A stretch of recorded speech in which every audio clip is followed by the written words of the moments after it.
In this episode with our guest Jamie Rudd, we discuss themes of traumatic injury, recovery, and the challenges of living through trauma. It does include mentions of physical and emotional pain and medical treatment. Whilst these conversations are shared with great care and respect, they may be difficult to listen to if you've had a similar experience. So please do listen at your own pace and at a time that feels right for you. We hope you enjoy the episode. So welcome to Relational Lives. Today we are honoured to have Jamie Rudd with us, an inspiring figure whose work and journey deeply resonate with themes of trauma, recovery and growth. Jamie brings a unique perspective shaped by his personal experience, offering powerful insights on overcoming adversity and transforming pain into strength. We're excited to have this meaningful conversation and learn from Jamie's wisdom and resilience. So thank you for being with us today. It's lovely to have you on. You're welcome. Thanks for inviting me. So perhaps to start with, what would be really helpful for us and for our watchers and listeners is if you could share with us what happened to you in 2018 and sort of walk us through that experience a little bit. Holding back on maybe some of the detail. Sure. But essentially 2018 in July, I was involved in a head-on collision through no fault of my own, which I normally had. I was due to go on holiday the following day with my wife to Canada to see our best friends, and I had one final job to do, which was to take the dog to the kennels, to the training kennels. And in fact, I didn't have one job to do. I had to pack as well because I am notoriously bad at packing right at the last minute. So I took the dog out to the kennels as I had done many, many times before. And for whatever reason that morning, I took a different route home. Not a route that I didn't know, but a main road into town rather than the country lanes that I would normally use. It probably has no relevance, but I suppose because of what happened, I kind of look back at these minor details and think, wow, the what ifs and all of that. But essentially, I took a different route home. And there's a fairly notorious road going into Cheltenham called the A40, where I live. And coming into Cheltenham, somebody came up out of Cheltenham, and we had a 50-mile-an-hour head-on collision. So obviously, as a combined 100 mile an hour, the result of that collision was pretty catastrophic. And yeah, it was. I've seen pictures evidently since, and the car was in pretty bad way. We both had Audi cars. Hers was a bigger one than mine, so evidently I took a little bit more of the brunt. And for the next 3 hours, I was trapped in my car. The paramedics turned up, the air ambulance turned up, the emergency services turned up. And for 3 hours, they spent trying to cut me free until I was finally taken to Southmead Hospital down in Bristol. Were you conscious Evidently, through it I all? remember. Yeah, I was going to say evidently I remember quite a lot more detail than that, but I've sort of gone straight to the cutout bit. But throughout that 3 hours, a lot happened. I was conscious throughout most of it, up until right at the end, really, when one of the doctors injected me with ketamine, and that was the last thing I remember, really. I think that's really quite important, though, in terms of the trauma that you probably experienced because you were conscious. That you would have. There's more of that, then, isn't there? I think so. I mean, I think and look, I'm not a therapist. I'm not a doctor. I don't know the correct terminology for a lot of these things that I've been through, but I've got lived experience, and I know that inherently we kind of have this way of dealing with trauma and dealing with the impact, and a lot of that is to black it out.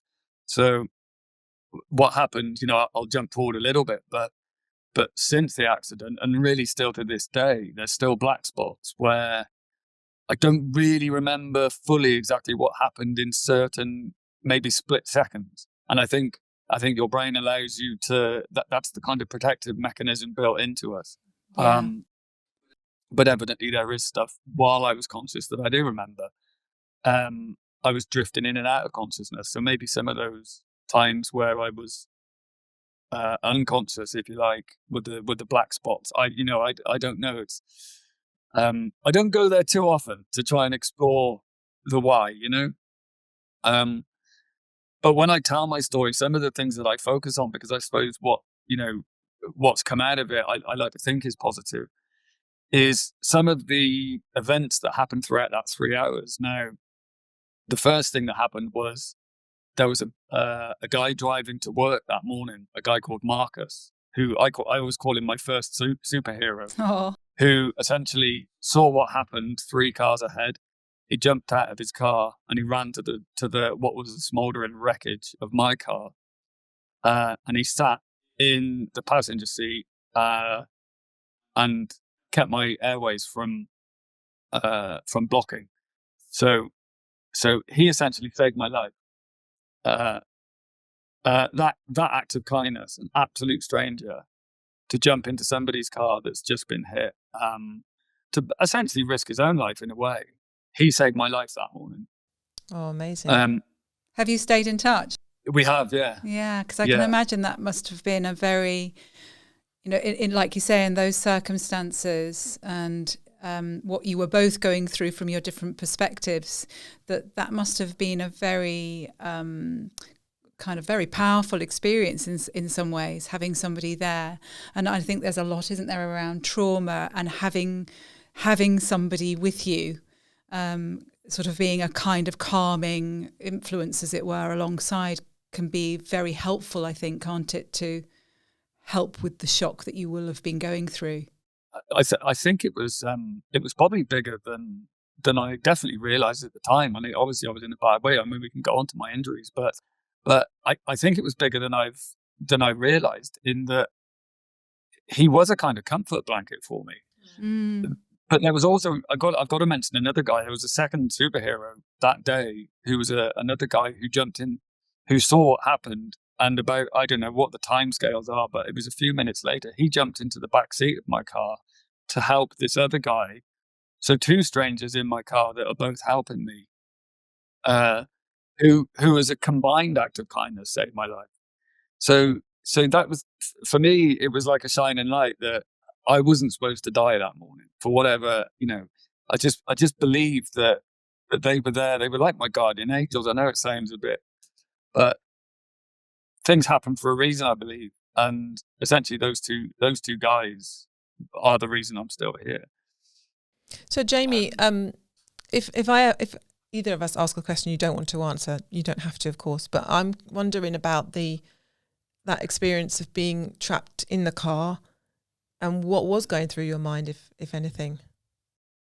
Originally, the first thing I thought was, oh shit. And that is like, I genuinely, like, there was a bang, and I thought immediately, this is bad.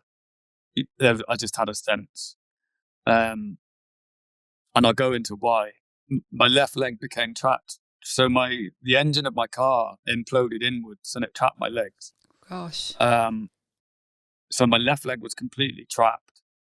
I'd broken both ankles. I'd broken my left shin, essentially. The tibia and the fibula was just destroyed.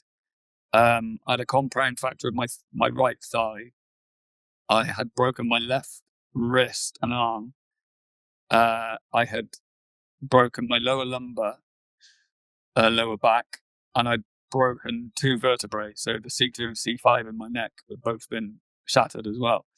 So I was in a really bad way. I'd also, I believe, ruptured my aorta. Oh my God. And a couple of other things happened with a blood clot, which essentially saved my life as well. So I was, really close to not being here. And I've forgotten what the question was. What was the question? What went through your mind? And you said, you thought, oh shit, this is bad. Shit. Well, I think this goes back to the 2 guys that jumped in my car being my kind of safety blanket.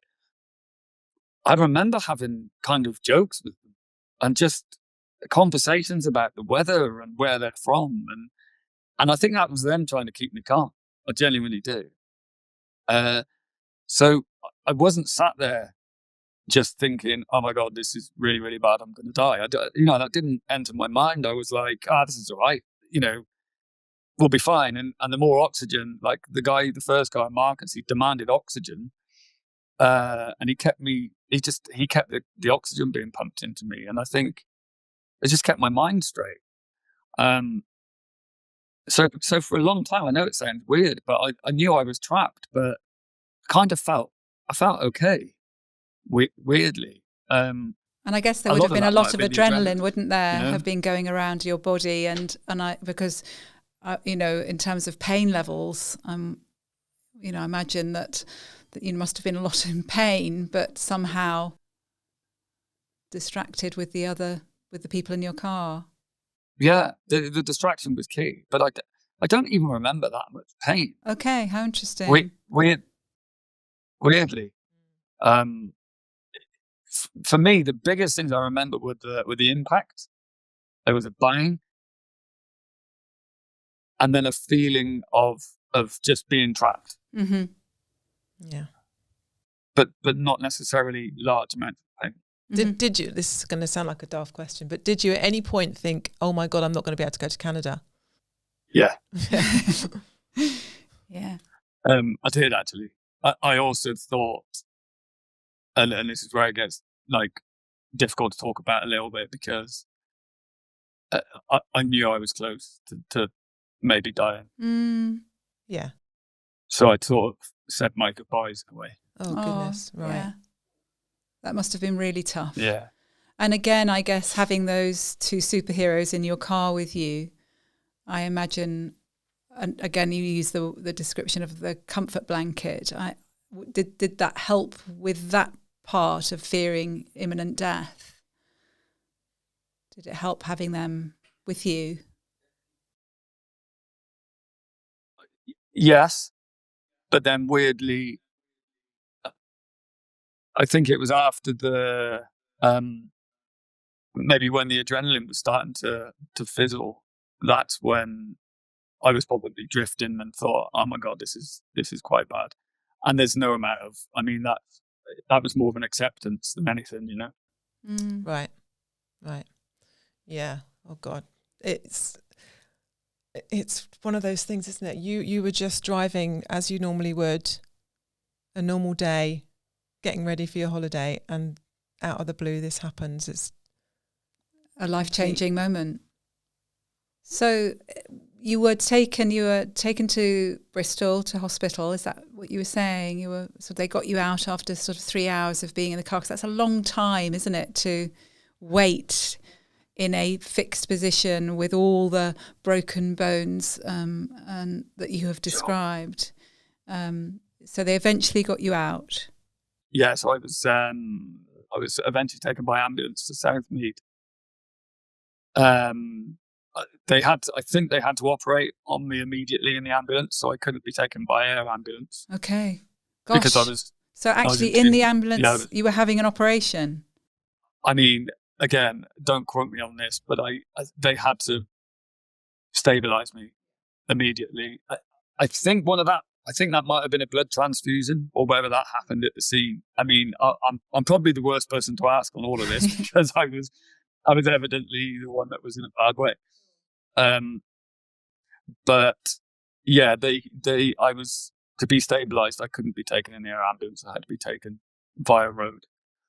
And they took me to Southmead, and really that's the next thing I remember is waking up in intensive care after two days of operations to fix my neck, to fix my legs, and to actually stabilise. Mm-hmm. And what was that like for you, waking up then in intensive care? What was going on for you then? I mean, it was horrendous, obviously. But again, weirdly, and I mean, I've spoken to other people about this that have been through trauma as well, but there was a part of me maybe I'm just ever the optimist, but I thought I'd be okay. Mm-hmm.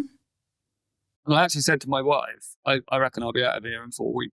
Okay, so you even had a goal of a length of time, a short length of time, that everything would be back to normal or just okay. What was your thought? I just thought I didn't understand the severity of the situation. Okay. Even though you'd woken up in And I think intensive care. Yeah. Mm-hmm. And I think a lot of that has to do with morphine. Yes, you would have been having a lot of painkillers, I'm sure. Yeah.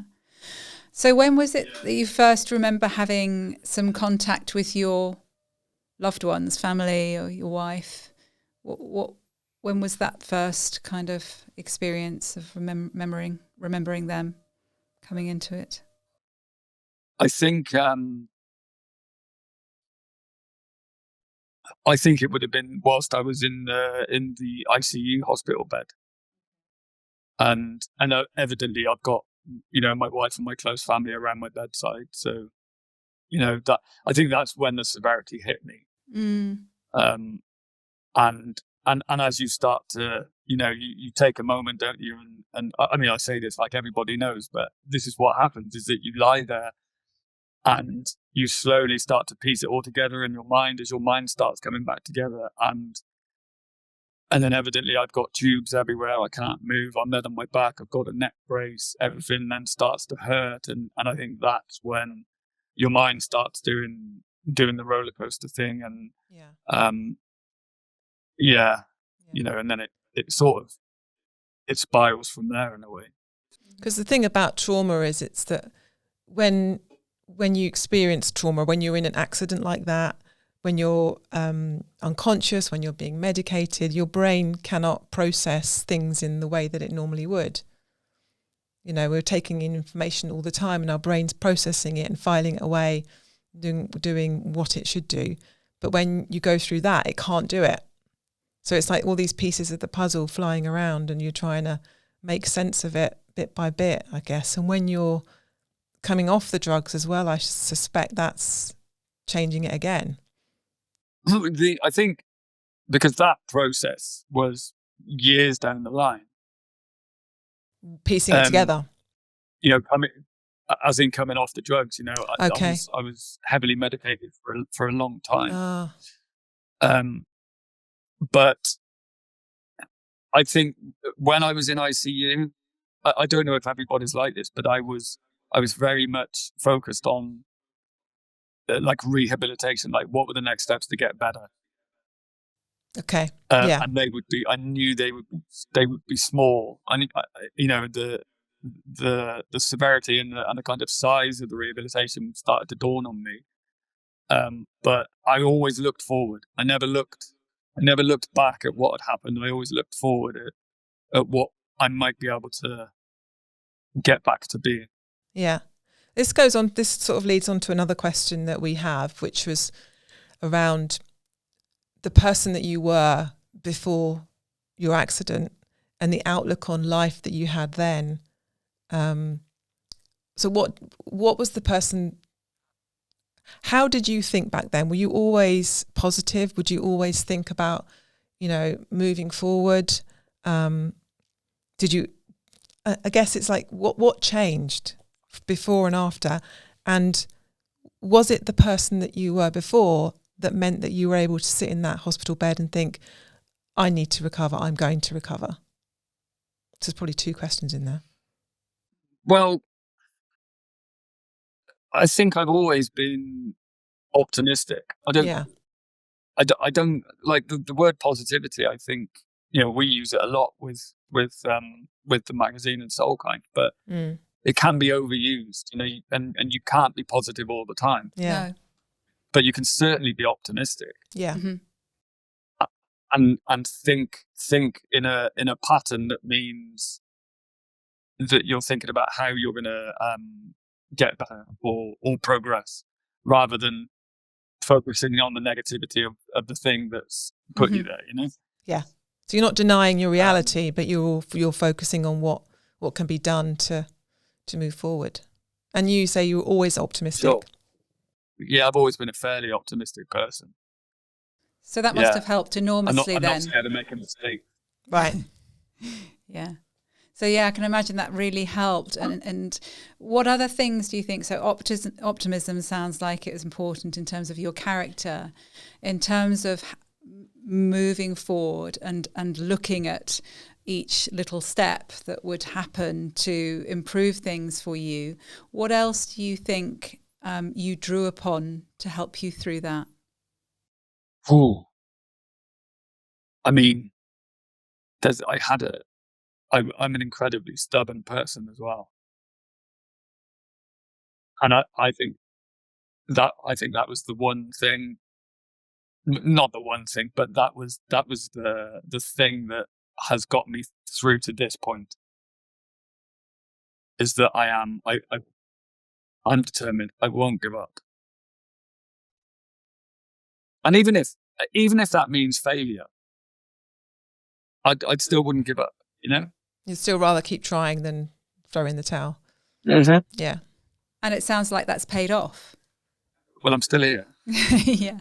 Well, it sounds, a lot more has happened as well, hasn't it? In terms of, one of the things, you mentioned your Soul Kind book, but just before we go into that, I believe that you were inspired by other people's stories of overcoming trauma and difficult experiences. So could you sort of share a little bit of how that might have also helped and how you came across that? Yeah, sure. There was a moment while I was in ICU, like a realization that I couldn't do it on my own, and that not in a selfish way, but in a I've been hurt in too physically hurt and mentally hurt, actually, in too big a way to deal with this on my own.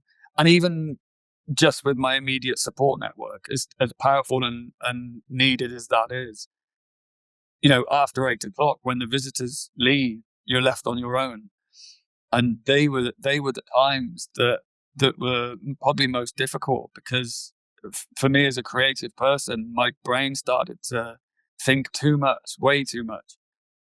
So as a distraction, I guess, I started finding stories online with my one good hand about people that had overcome adversity, because I wanted to learn about how they had done it, So so you came across these stories of people coming through adversity, after the visitors had all gone, and then carry on.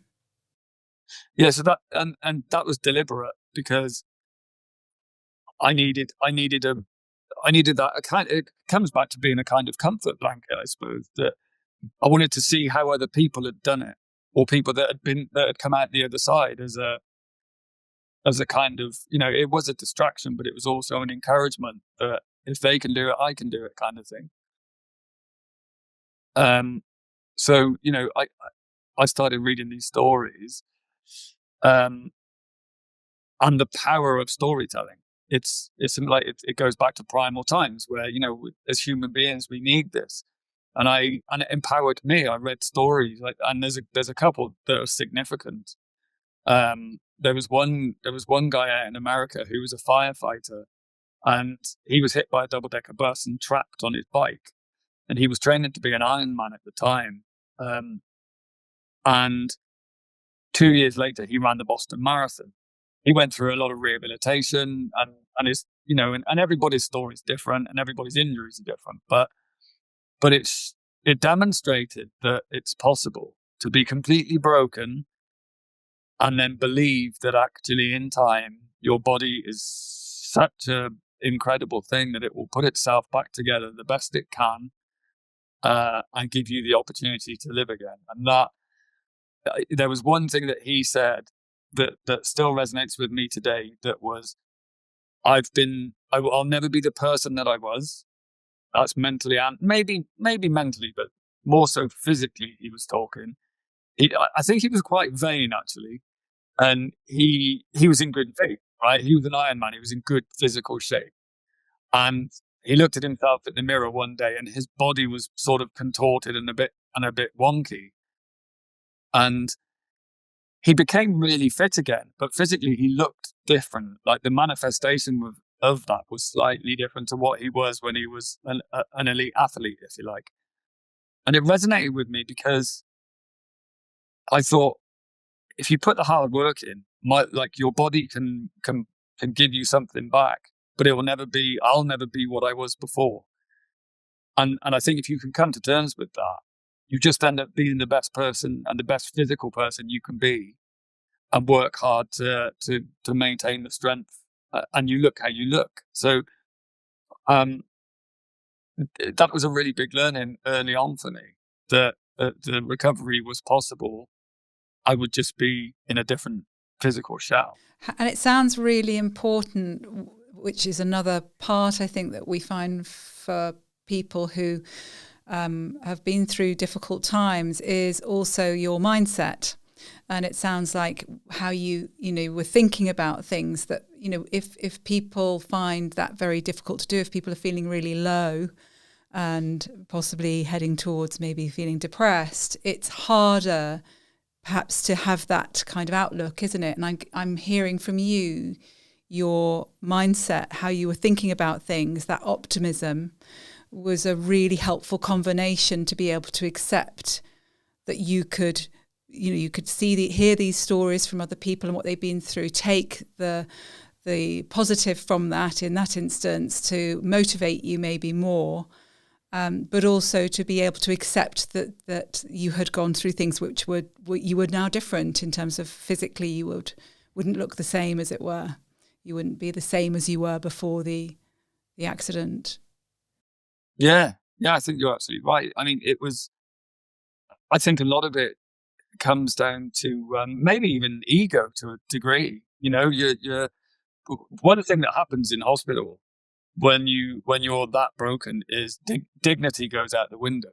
So you learn very, very early that you're very much in the hands of the nurses, the doctors. You're incapable. You're being looked after. So dignity and ego and all of those things that we all possess are gone.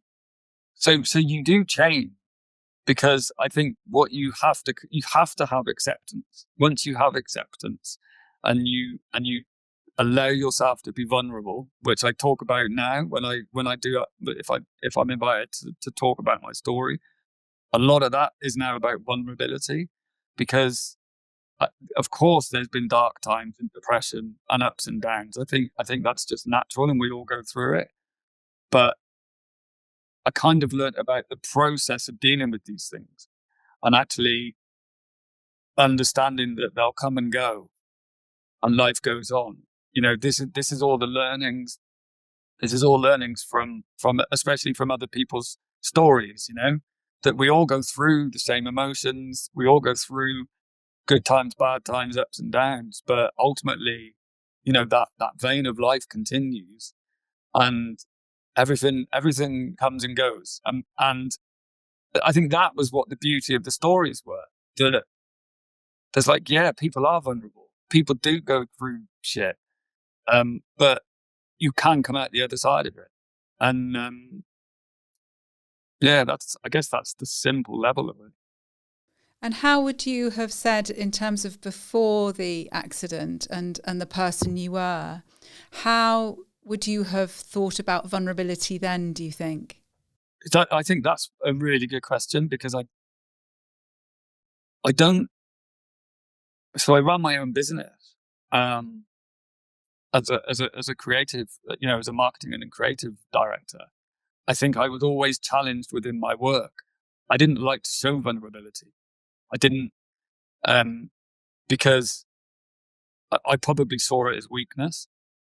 Which is very common, isn't it? I think we find that a lot in our work, that often people can, and also I think not just men, but particularly men sometimes can find it really hard to understand the courage and strength in vulnerability, and can see it as a weakness. So it doesn't sound like that's an uncommon thing that people feel.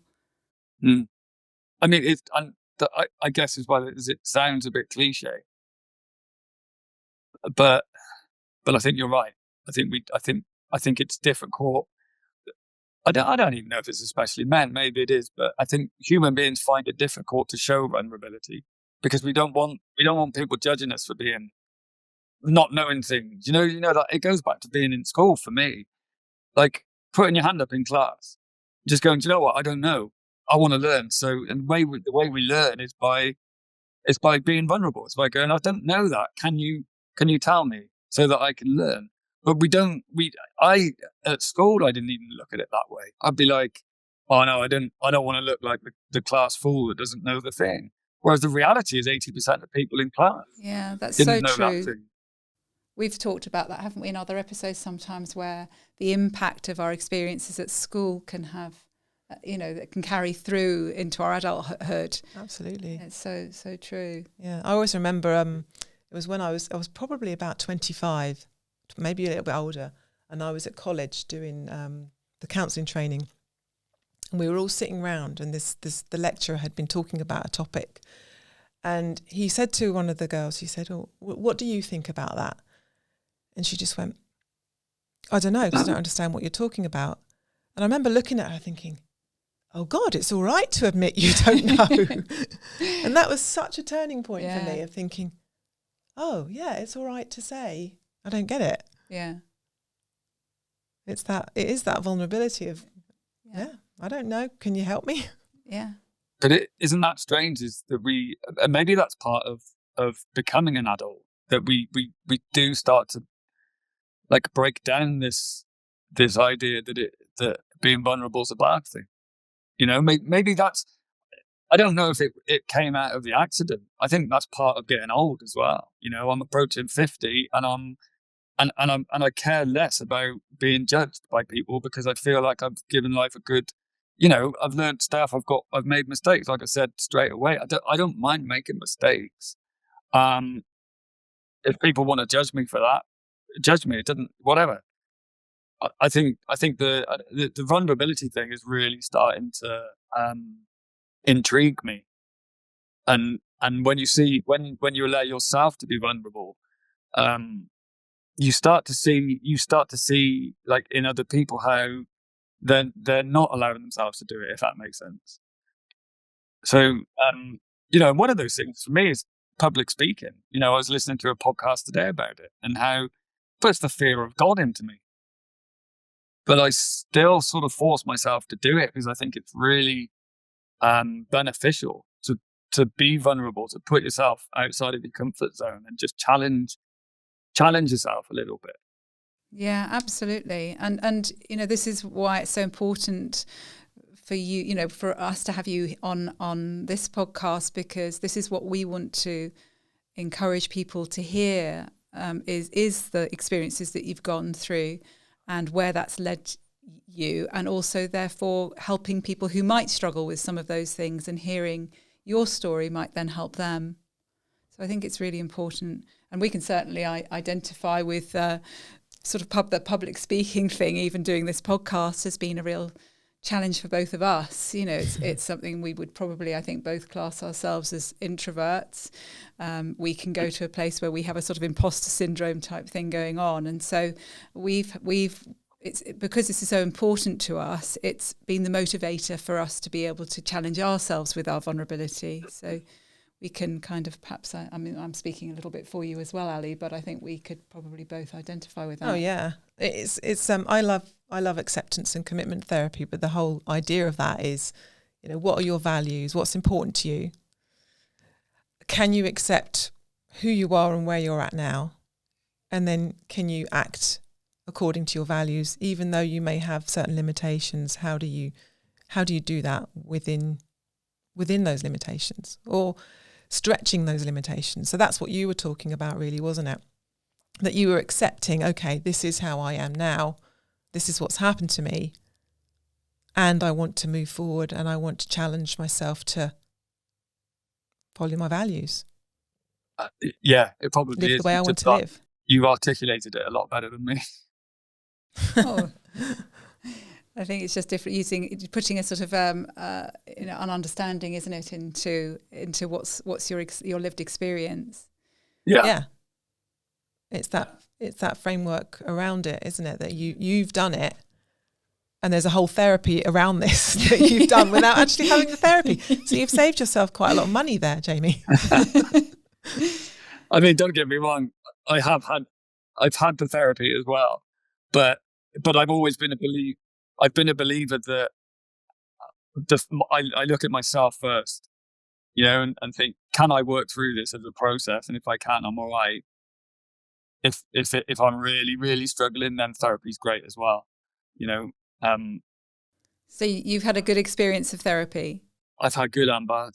I think that's another conversation. Yeah, absolutely. I think that's a really, valid point. I think it's so dependent, isn't it?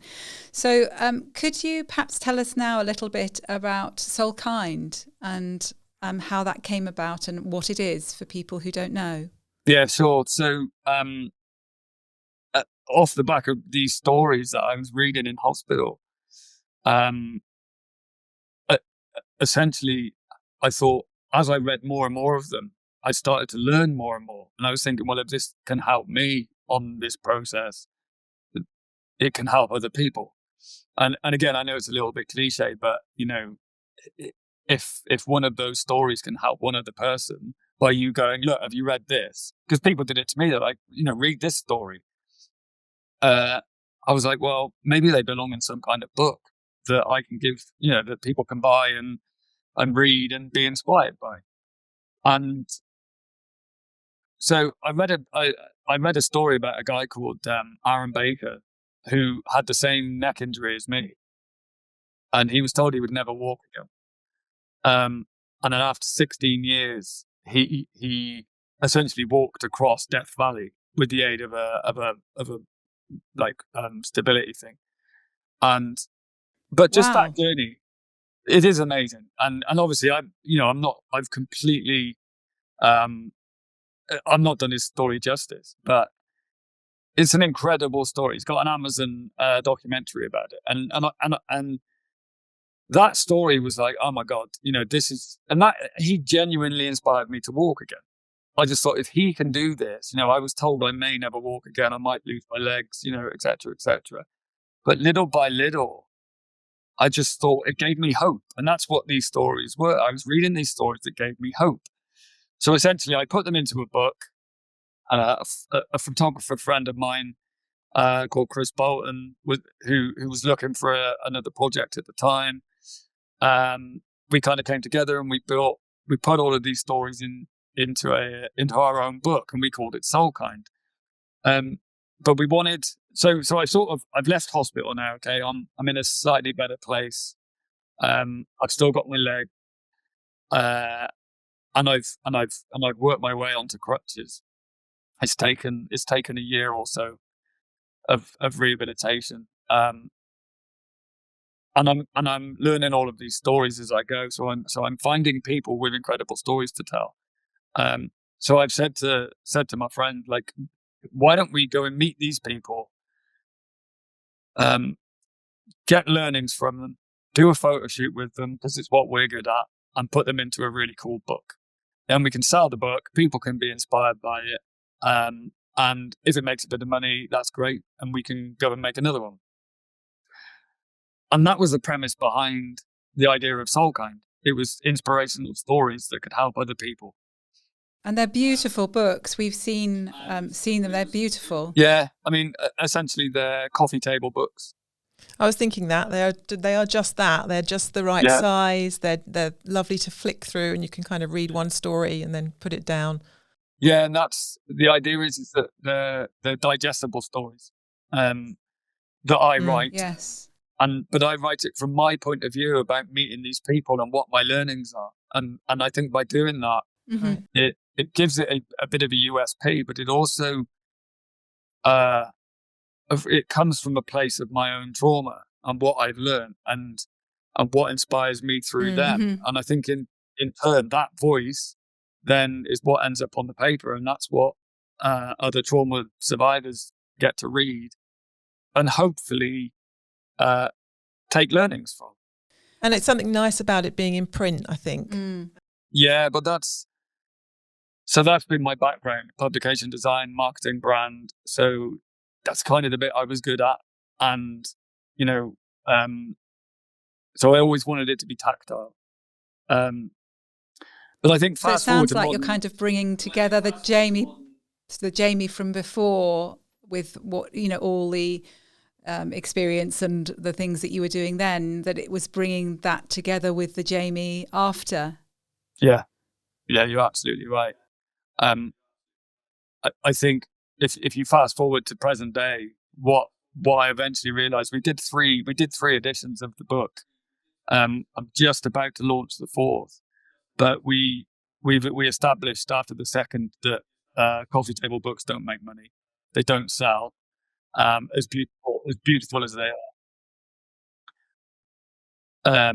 So this year we registered Soulkind as a non-profit, and the idea behind it is that we now run an adventure program to help people overcome trauma.